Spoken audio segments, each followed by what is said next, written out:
नमस्कार, बहुत बहुत स्वागत है आप सभी का केलांचल टाइम्स पर और मैं हूं आपके साथ सपना ठाकुर। रुक करते हैं आज की खास खबर की ओर। झारखंड की राजधानी रांची संयुक्त बिहार के समय से ही राजनीतिक का मुख्य केंद्र रही है। देश के पहले लोकसभा चुनाव के समय रांची संसदीय क्षेत्र आज जैसा नहीं था, बिल्कुल अलग था। उस समय रांची 3 लोकसभा क्षेत्रों में बटा हुआ था। Ranchi north east, Ranchi west और पलामू हजारीबाग रांची लोकसभा सीट। तब से लेकर अब तक रांची लोकसभा सीट पर भारतीय राष्ट्रीय कांग्रेस का सबसे ज्यादा दबदबा रहा है। लेकिन पिछले कुछ चुनाव में बीजेपी ने कांग्रेस के इस दबदबे को कम कर दिया है और बीजेपी इस सीट को अपने नाम कर रही है। 1952 में भारतीय राष्ट्रीय कांग्रेस ने रांची नॉर्थ ईस्ट सीट जीती।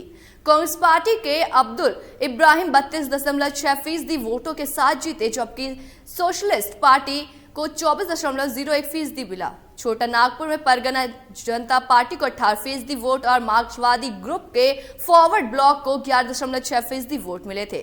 1952 के लोकसभा चुनाव में झारखंड पार्टी ने रांची वेस्ट सिटी जीती थी, जिसे जयपाल सिंह ने जीता था, जबकि 1952 में भारतीय राष्ट्रीय कांग्रेस ने तीसरी लोकसभा सीट रांची पलामू हजारीबाग रांची लोकसभा सीट जीती थी, जिसे जेठन सिंह खेरवाड़ ने जीता था। उन्हें कुल 20.7% वोट मिले थे, जबकि झारखंड पार्टी को 15.9% और छोटा नागपुर संथाल परगना जनता पार्टी को 11.02% मिले थे।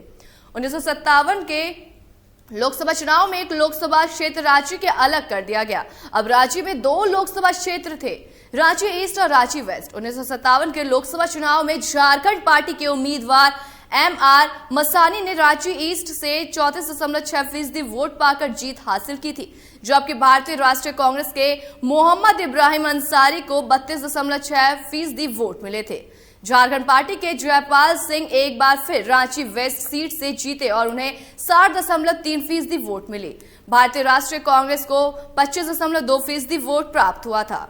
1962 में भी रांची में 2 लोकसभा क्षेत्र हुआ करते थे और इधर रांची वेस्ट से झारखंड पार्टी के जयपाल सिंह जीते, जबकि स्वतंत्र पार्टी के जोसेफ तिग्गा दूसरे स्थान पर रहे।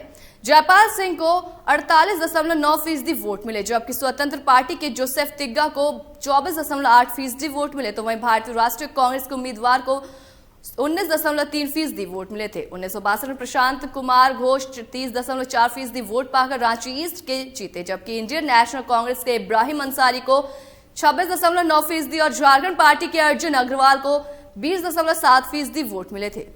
दूसरा और तीसरे स्थान पर रहे। 1967 में रांची एक अलग लोकसभा निर्वाचित क्षेत्र बन गया और 1962 में रांची ईस्ट सीट के विजेता प्रशांत कुमार घोष को भारतीय राष्ट्रीय कांग्रेस ने पार्टी में शामिल कर लिया। 1967 के लोकसभा चुनाव में प्रशांत कुमार घोष को 18.3% वोट मिले, जबकि भारतीय जनसंघ को 16% वोट मिले। इस तरह प्रशांत कुमार घोष ने फिर बाजी मार ली।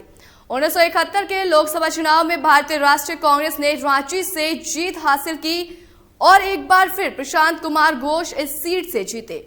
इस बार प्रशांत कुमार घोष को 41.9% वोट मिले।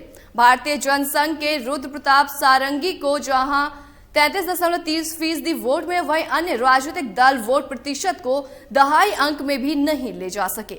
1977 में कांग्रेस ने शिव प्रसाद साहू को रांची लोकसभा सीट से मैदान में उतारा। कांग्रेस ने 2 बार के विजेता प्रशांत कुमार घोष की जगह शिव प्रसाद साहू को मैदान में उतारा था और कांग्रेस ये सीट हार गई। 1977 में भारतीय लोकदल ने रांची लोकसभा सीट से जीत हासिल की। भारतीय लोकदल के रविंद्र वर्मा 45.4% वोट के साथ विजय हुए, जबकि इंडियन नेशनल कांग्रेस के शिव प्रसाद साहू को 24.7% वोट मिले थे।